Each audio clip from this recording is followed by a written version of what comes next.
అన్న నమస్తే అన్న. నమస్తే బ్రదర్. అన్న ఇప్పుడు చూసుకుంటే దెందులూరు నియోజకవర్గ మాజీ ఎమ్మెల్యే కొఠారి అబ్బాయి చౌదరి గారు. కొఠారి అబ్బాయి చౌదరి మీద కొన్ని రూమర్స్, కొన్ని ఎలిగేషన్లు ఈ రోజున వచ్చినాయి అన్న. ఏంటంటే ఈ దెందులూరు నియోజకవర్గం సంబంధించినటువంటి లంక గ్రామాలు ఉన్నాయి. ఆ లంక గ్రామాల్లో గ్రామ చెరువుల్ని లీజుకి తీసుకున్నారు కొఠారి అబ్బాయి చౌదరి గారు. సో ఆ లీజు డబ్బులు అడుగుతుంటే ఇవ్వకుండా ఎక్కడికో వెళ్ళిపోయారని సుమారు 8 కోట్ల రూపాయలు బకాయిలు ఉన్నాయి. లీజు డబ్బులు ఇవ్వాల్సినవి. గ్రామస్తులు రోడ్డు మీద పడ్డారు. ఇప్పుడు కలెక్టరేట్ల దగ్గర ధర్నా చేస్తూ ఉన్నారు. అలాగే కొఠారి అబ్బాయి చౌదరి గారి ఇంటికాడ కూడా ధర్నాలు చేస్తున్నారు. ఏంటన్న ఈ లీజుల వ్యవహారం ఏంటి? కొఠారి అబ్బాయి చౌదరి గారు ఎందుకు ఇంత దారుణంగా వ్యవహరించారు? లంక గ్రామ ప్రజలు నిజంగా అమాయకులండి. వాళ్ళు ఏదో ఆశపడి గతంలో ఆయన గెలిపించారు. గెలిపిస్తే ఏదో చేస్తాడనుకుంటే తిరిగి ఆయనే భయపెట్టి వాళ్ళ దగ్గరే భూములు లీజ్ పేరు మీద గుంజుకుని లాక్కుని ఈరోజు డబ్బులు కట్టకుండా తిరుగుతున్నాడు. ఈరోజు ఆ గ్రామ రైతులు ఎవరైతే ఉన్నారో, లంక గ్రామ వాస్తవులు ఎవరైతే ఉన్నారో వాళ్ళు నేను ఒకటే చెప్పాలనుకుంటున్నా. ముందుగా మ్యాటర్లోకి వెళ్ళే ముందు మీరు ధర్నాలు కొండరాయుడిపాలెంలో ఉన్న కొఠారి రామచంద్రరావు గారి ఇంటి ముందు కూర్చున్నో, లేదంటే మన కలెక్టర్ గారు ప్రస్తుతం ఉన్న ఏలూరు కలెక్టర్ ఆఫీస్ ముందు కూర్చున్నో ధర్నాలు చేస్తే ఉపయోగం ఉండదండి. ఎందుకంటే ఆయన ఇక్కడ ఉండడు కదా. ఆయన ఎమ్మెల్యేగా గెలిచినప్పుడే ఈ నియోజకవర్గంలో ఆయన తిరిగింది చాలా తక్కువ. మాట్లాడితే లండన్లో కూర్చుంటాడు. జగన్మోహన్ రెడ్డి గారు కానీ ఆయన కూతుళ్ళకి సంబంధించి కానీ ఏమన్నా అంశాలు ఉంటే అక్కడ కూర్చుని వాటి సెటిల్మెంట్లు చేస్తాడు తప్పితే ఇక్కడ నియోజకవర్గంలో వచ్చి ఈ నియోజకవర్గంలో ప్రజల పరిస్థితి ఏంటి, లేదంటే ఈ నియోజకవర్గంలో ఏమైనా అభివృద్ధి చేయాలా అని ఏ రోజు ఆయనకి పట్టలేదు.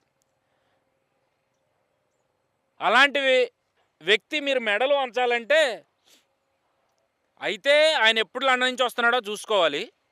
చూసుకుని ఎయిర్పోర్ట్ ముందు ఆయన వచ్చే సమయం చూసుకుని అక్కడ ధర్నా చేయాలి. లేదో మీలో ఎవరన్నా మోయగలను అనుకుంటే పాస్పోర్ట్లు తీసుకుని లండన్కి టికెట్ వేసుకుని అబ్బాయి చౌదరి గారు ఎక్కడుంటారో తెలుసుకుని అక్కడికి వెళ్ళి మీరు ధర్నా చేస్తే ఖచ్చితంగా మీరు అనుకున్న దానికి వర్కౌట్ అయితే అవుతుంది. ఈరోజు 8 కోట్ల రూపాయలంటే ఊరికనే వస్తున్నాయండి. లంక గ్రామ ప్రజలు వాళ్ళ కష్టం అంతా ఇంత కాదండి. వాళ్ళు ఎంత కష్టపడతారో ప్రతి ఒక్కరికి తెలుసు. ఆ కష్టాన్ని వీళ్ళు సొమ్ము చేసుకోవాలని చూశారు తప్పితే వాళ్ళకి ఏమైనా ఉపయోగపడ్డారా? ఆ రోజుల్లో ఏదో చింతమనేని ప్రభాకర్ గారు ఏదో నోటు దురుస్తూ వ్యవహరించారు అని చెప్పి ఆయన మీద ఎలిగేషన్స్ తీసుకొచ్చి, ఆయన మీద లంక గ్రామాల్లో వ్యతిరేకత తీసుకొచ్చి ఆయన ఓడించారు. ఆ లంక గ్రామ ప్రజల కోసమే కదా కొల్లేటి దగ్గర అధికారులతో ఆయన గొడవపడింది ఆ రోజున. అది నెగిటివ్గా మార్చుకున్నది వీళ్ళు కదా. ఆ రోజు లబ్ధి పొందిన వాళ్ళు కూడా చింతమనేని ప్రభాకర్ మీద నెగిటివ్గా మారిపోయారు. సరే అబ్బాయి చౌదరి ఏదో సాఫ్ట్గా కనపడుతున్నాడు, ఏదో చేసేస్తాడు, చాక్లెట్ బాయ్లా ఉన్నాడని అనుకున్నారు. తీరా చూస్తే ఆ చాక్లెట్ని మడతపెట్టి ఎక్కడ పెట్టాడో అందరికీ తెలుస్తుంది. ఇప్పుడు ఈయన పేరుకే దెందులూరు నియోజకవర్గ ఎమ్మెల్యే అండి, కానీ లండన్లో జగన్మోహన్ రెడ్డి ఇంటి పాలేరు ఆయన. జగన్మోహన్ రెడ్డి కూతుళ్ళ కోసం, లేదంటే జగన్మోహన్ రెడ్డి విదేశీ పర్యటన లండన్ పర్యటన ఉన్నప్పుడు వాళ్ళకి టీలు, మంచినీళ్ళు లేదా సమోసాలు, సమోసాలు అంటే మన ఇండియాలో అక్కడ ఈ శాండ్విచ్లో బర్గర్లు అవి ఉంటాయి కదా, అవి అందించే పెద్ద పాలేరు తప్పితే ఇక్కడ నియోజకవర్గ ప్రజలకు ఉపయోగపడేంత గొప్ప నాయకుడు కాదు, అసలు నాయకుడే కాదు నా దృష్టిలో.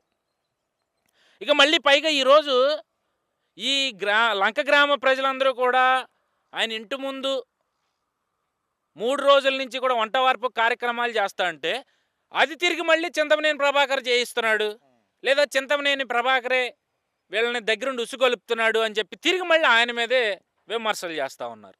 అంటే ఎటుపోతుందో చూసారా? వీళ్ళకి ఏమీ తెలియదండి. అబ్బాయి చౌదరి కావచ్చు, ఆయన అనుమానం అనుచరులు కావచ్చు, ఫైనల్గా అంతిమంగా అటు తిరిగి ఇటు తిరిగి చింతమనేని ప్రభాకర్నే ట్రోల్ చేయాలి, నెగిటివ్ చేయాలి. ఇదే కాన్సెప్ట్ వాళ్ళకి. మనం ఇప్పుడున్న చింతమనేని ప్రభాకర్నే చూసుకుని మీరు రెచ్చిపోతే అట్లాగా. ఒకప్పుడు చింతమనేని ప్రభాకర్ వీళ్ళు మర్చిపోయారు. ఈరోజు చింతమనేని ప్రభాకర్ గొడవల జోలికి వెళ్లకుండా చాలా ప్రశాంతంగా తన పని తను చేసుకుంటూ అవసరమని వచ్చిన వాళ్ళకి ఆపద అండగా నిలుస్తూ ఆపదల్ని తొలగిస్తూ నిత్యాన్నదానం ఇంటికాడ పెడతా ఉన్నారండి ఇప్పటికి. మరి అలాంటి వ్యక్తిని వీళ్ళు ఎందుకు టార్గెట్ చేస్తున్నారో నాకు అర్థం కాదు.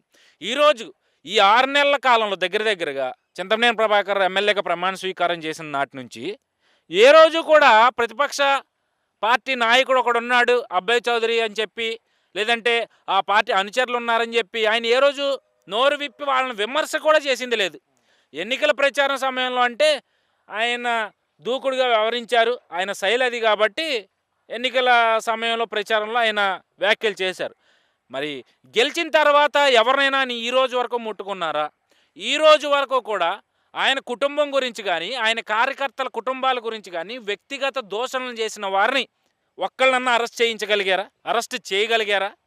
ఎందుకు చేయలేదంటే ప్రభాకర్ గారు మారారండి.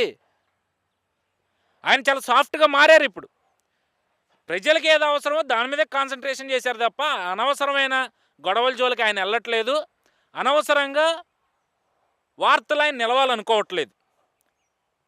సో దాన్ని ఆసరాగా చేసుకుని ఈరోజు మళ్ళీ ప్రతీది ఆయన మీదే నెట్టేసి ఆయనే ఏదో చేసేస్తున్నాడు, ఆయనే ఉసుగొల్పుతున్నాడు అని చెప్పి వీళ్ళు భుజాలు తడుముకోవడం తప్పితే వాస్తవ రూపంలోకి వెళ్దాం. ఈరోజు మీరు చేసిన తప్పుని కప్పిపుచ్చుకోవడానికి ప్రభాకర్ అనే పేరును వాడుకుంటున్నారు తప్పితే మీరు నిజంగా తప్పు చేశారా లేదా అనేది అబ్బాయి చౌదరి కనీసం మీడియా ముఖంగా వచ్చాడండి ఈరోజు వరకన్నా. కేవలం వాళ్ళ సమస్య ప్రజలు చెప్పుకుంటున్నారు. ఇప్పుడు ప్రభాకర్ దగ్గరికి వెళ్ళి చెప్పినప్పుడు దాన్ని నేను చట్ట ప్రకారం ఎలా చేయాలో అలా చేస్తాను అని చెప్పారనేది నాకు తెలిసిన వార్త. వెళ్ళి వాళ్ళ ఇంటికి వెళ్ళి మీరు ధర్నా చేయండి అని చెప్పి ఆయన చెప్పడు కదా. సో అదండి, ఏదేమైనా ఆ పార్టీ అవినీతి తిమ్మింగళాలకి పెట్టిన పేరండి అది. సో అందులో అవినీతి పరులు తప్ప ప్రజల కోసం నిలబడి ప్రజల కోసం పనిచేసే నాయకుడు అనేవాడు నాకు తెలిసి ఏమన్నా ఒకళ్ళు ఇద్దరు ఉండుండొచ్చు. ఒక్కళ్ళు ఇద్దరు మాత్రం ఉండుండొచ్చు. పదుల సంఖ్యలో లేదా లెక్క పెట్టుకునే అంతమంది అయితే ఆ పార్టీలో ఉండరు. సో ఎవరైతే అవినీతి పరులు ఉన్నారో 175 మందిలో ఒకళ్ళిద్దరు తప్పితే అంటే 173 మందిలో అబ్బాయి చౌదరి ఒకడు. 173 మంది అవినీతి పరుల్లో అబ్బాయి చౌదరి ఒకడు. కేవలం ఈరోజు లంక గ్రామాల ప్రజలు ధైర్యం తెచ్చుకుని ఆయన ఇంటికి ముందెళ్ళి ధర్నా చేస్తూ ఉన్నారు. వాళ్ళకి రావాల్సిన డబ్బులు వాళ్ళు అడుగుతూ ఉన్నారు. ఇదే అబ్బాయి చౌదరి అనుచరులు పోలవరం కాలువను అడ్డం పెట్టుకుని ఎంత దోచుకున్నారండి. ఆ కంకర మట్టిల పేరు మీద గ్రామాల్లో ఉన్న సీసీ రోడ్లు నాశనం చేశారండి. కనీసం ఆ రోడ్ల గుంతలు కూడా పూడ్చలేదు. అధికారం కోల్పోయాక ఇప్పుడు ఆ గుంతలు పూడ్చే కార్యక్రమం కూటమి ప్రభుత్వం తీసుకుంది.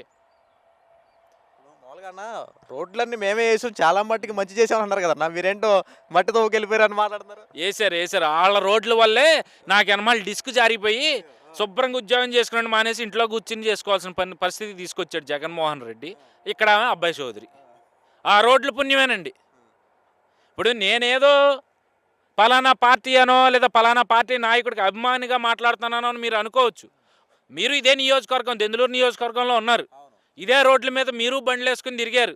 మీకు కొత్త బండిలా కనపడుతుంది. ఇది నాకు తెలిసి ఈ సంవత్సరం లోపల తీసుకుని ఉండొచ్చు నాకు తెలిసి ఆ బండి. అంతకుముందు మీ బండి ఏ బండి ఉండేది, ఈ రోడ్ల మీద ఏ విధంగా తిరిగేదో మీకు తెలుసు. ఇక దాని గురించి మనం ప్రత్యేకంగా మాట్లాడుకోవాల్సిందేం లేదు. ఇక పోలవరం కాలువ మట్టి అంటారా? ఈ రోడ్లు పాడవడానికి కారణం ఆ పోలవరం కాలువే కదా. వీళ్ళ ఇష్టానుసారంగా టిప్పర్లను తీసుకొచ్చేసి వాటిలో కమిషన్లు తీసుకుంటూ టిప్పర్ల దగ్గర కమిషన్లు, పోలవరం కాలంలో మట్టి తోలేటప్పుడు ఎవరైతే తోలించుకుంటారో వాళ్ళ దగ్గర కమిషన్లు, ఇన్ని రకాలుగా దోచుకుని వాళ్ళ అనుచరులు ఏ విధంగా బాగుపడ్డారో నేను కళ్ళతో చూసా. నా కళ్ళతో నేను చూసా. ఇదేంటని అడిగితే తిరిగి కేసులు పెట్టి ఇబ్బంది పెట్టినవి కూడా ఉన్నాయి. ఇక అవన్నీ మనం ప్రతిసారి మెన్షన్ చేసుకుంటా వాటి గురించి బాధపడతా తలుచుకునే ఉపయోగం లేదు. ప్రజలు వాళ్ళకి కరెక్ట్ అయిన బుద్ధి చెప్పారు. ఇప్పటికైనా మారతారు అని అనుకునే ఈ లోపే మళ్ళీ వాళ్ళ వంకర బుద్ధి బయటపడింది. తప్పు చేసింది వాళ్ళు, ఆ తప్పుని కప్పిపుచ్చుకోవడానికి తిరిగి మళ్ళీ అధికార పార్టీ ఎమ్మెల్యే చింతమనేని ప్రభాకర్ గారి మీదకి తోయడం. సో వాళ్ళకి తెలిసింది అదే తప్పితే మనం తప్పు చేయలేదు, తప్పు చేయనప్పుడు మనం ఎందుకు భయపడాలి, ప్రజల మధ్యకు వచ్చి నా మీద తప్పుడు ఆరోపణలు చేస్తున్నారని చెప్పి ఓ స్టేట్మెంట్ ఇవ్వచ్చు. ఇవ్వలేదు అంటేనే అర్థమవుతుంది కదా. పారిపోయి ఎక్కడ దాక్కున్నాడు? 3 రోజులు చాలు ఇంటూ వంట వారిపోయి చేస్తున్నారండి. అబ్బాయి చౌదరి ఎక్కడ ఉన్నాడు?